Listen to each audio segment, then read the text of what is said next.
If you're looking for a powerful Bant Commander or powerful Bant Commander cards, we're here to talk to you about the first 5 cards to consider when building your deck. And the video starts right now.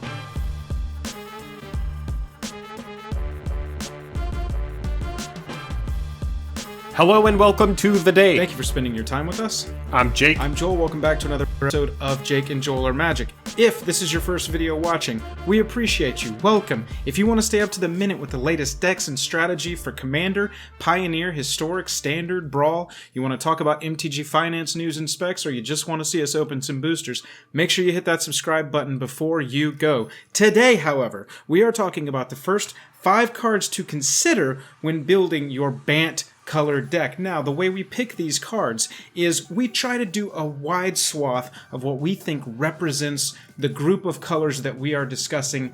In this case, green, white, and blue. Let's start off with Bant Charm.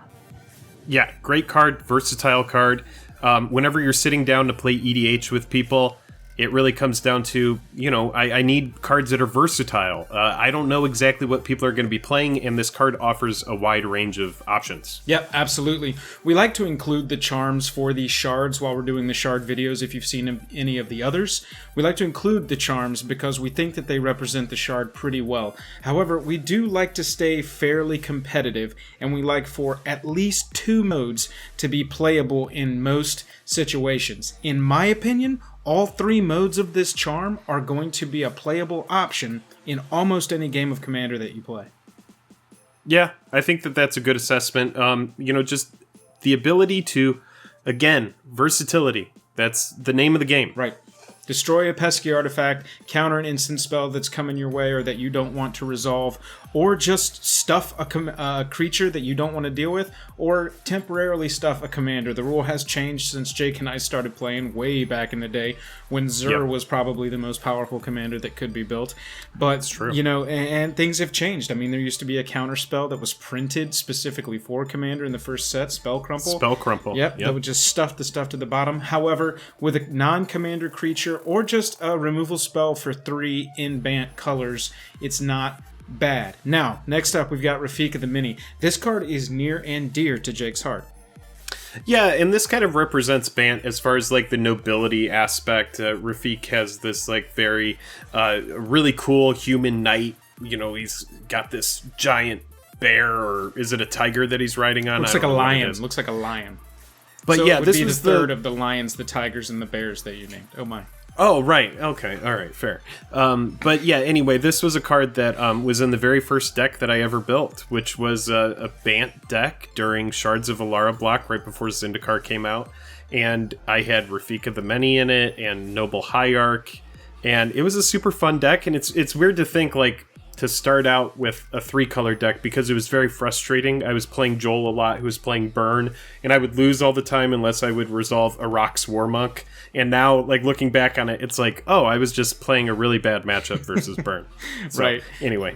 on this card, as far as Bant goes, you've got Exalted, which you're going to see a lot. Especially if you're playing cards where the lore is set in Alara. You've got creature attacks alone. It gains double strike until end of turn. So you've got combat tricks, which is another big thing represented in these colors. Daravi is a commander that we did not put on our list. However, I think that highlights the combat trick aspect of Bant a lot. Yeah, Voltron is really a thing with Bant, and it's something to keep in mind. Yeah, absolutely. Wargate is up next. I mean, this is just an X-cost sorcery, one of each of your shard colors. Go and get any permanent from your library and put it straight onto the battlefield. Yeah, it's pretty good. Whether it's a big permanent or something small like a Soul Ring or even a Mana Dork, something to help you get out of a weird situation. Right. What's going on in this art right here is it appears there's a rift, and there's something coming out of a green. It actually kind of looks like a Charm kind of hegemon, Charm of the hegemon kind of creature coming out of some kind of giant artifact gelatin bird. Kind of. But I mean, the thing is that, like Jake said, for 4 you can go get a Soul Ring. For 3, just pay green, white, blue. Go search up a 0 cost mana artifact if you need that early on. Yeah, like a Tormod's Crypt. Right. Something like that. Just go grab... Tormod's Crypt, nuke their graveyards. If it's late game, you pay 13, you go get any 10 cost or less. I mean, you can go pay even more, start grabbing your big Eldrazi's to just stomp around, whatever kind of game finisher. So it's got some application early and some application late, like Jake was saying. Yeah, I think this card is really cool, and it's a card that it's just fun. It's a fun card. Rune of the Hidden Realm is up next. This was a early card that had all 3 Bant colors represented. Vigilance, Trample, again, combat-oriented, combat tricks. It also's got another thing that Bant represents a lot, and that's Flicker. Oh, I was going to say a noble rhino with a staff. Yeah, there you go. I mean, hey, that from a lore standpoint, you've got a noble rhino with a staff. I think they're, rocks. We've got... It would hang out with Rock's Warmonk. Right. They would know each other. We've got a 100%. 2-cost ability here, and it can be used in 2 ways that I really like. You can exile your own creature and take advantage of another ETB trigger off of a creature of yours that has a good ETB. You can also, at the beginning of your opponent's turn or before they go into their attack step, exile a pesky creature of theirs, and it doesn't come back until the end of their turn. Yeah, a lot of versatility. Again, that's the V word. Everybody's like, what's the V word? It's versatility. It might also be value. There are 2 V words. There are values. The values that make us who we are. Well, and that's another application of values, not the MTG version of value. And I want to talk about value as Choo-Choo, Mr. Choo-Choo comes into play here. We've got, whenever you cast a creature spell, draw a card, then put a land card from your hand onto the battlefield. You can trigger this as many times as you can play a creature. And you know what? Just for shits and gigs, we're going to make it add a 3-cost ability at the bottom of it so that you can return a creature that's getting removed, or you want to redouble the ETB trigger, return that to your hand and keep going. That's right. And if you want to take classes with this guy, just know that he's got a lot on his plate and his books are flying around and stuff, and you're probably going to have to go meet him in a cave. Yeah. Or in the sky. I mean, just from personal experience, if you're going to sign up to even audit one of his classes, you're going to have to sign up way in advance. There's a waiting list miles long. That's right. He's one of the most popular teachers there. Because, I mean, look, even the fairies are taking any applicable seat, even if it's like, well, you can sit on a rock and watch his books fly. It's a good class, though. It looks great on your resume. Ask yourself, would it be cool to see a flying book if I knew that it were real and it wasn't something that was happening in, like, I don't know, like the Vegas street area where it's like most likely it's a joke? Would you be... Lots of books flying around on the Vegas street area as jokes. Would it freak you out if you saw a real flying book and you knew it were real, and then ask yourself, do you want to play this general? You know what? That's great. I know that is 5 cards. We have covered the 5 cards that we think give you a good kind of idea of some stuff to play in this shard. We also, though, have an honorable mention, and that's old Angus Mackenzie.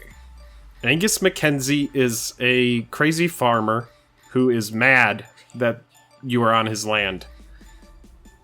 There you go. That's all you need to know about Mr. Angus. From a magic standpoint, you want to know that he is a fog on a stick. He's great if you want a turbo fog general. However, the reason that we didn't include him in this is because he costs an arm, 2 legs, and 1 sheep's head with horns coming out the top that you can wear as a hat. That's right. To acquire him. On MTGO, it is important to note, much more affordable, much more, easily played on MTGO. But this, just like we were talking about, it's a combat trick on a stick, you know? Sure. If you can protect it, if you can get lightning greaves on this guy, you will make a lot of friends. You'll find a lot of people at the table that like to, hang out with you and get to know you and try to take you out for pizza. And the combo and control decks will be like Sweet Angus, dude.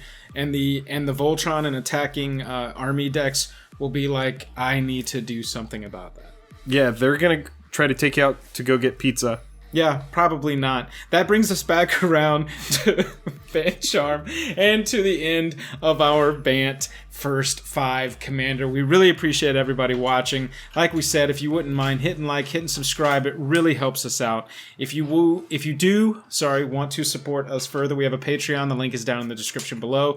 And if you want to hang out with us, we are streaming most Tuesday and Thursday evenings over on Twitch. Remember to hit that subscribe. It's important to note we do have a giveaway going at 2,000 subscribers for a free booster box. Jake, it sounds like the armies are coming to attack you.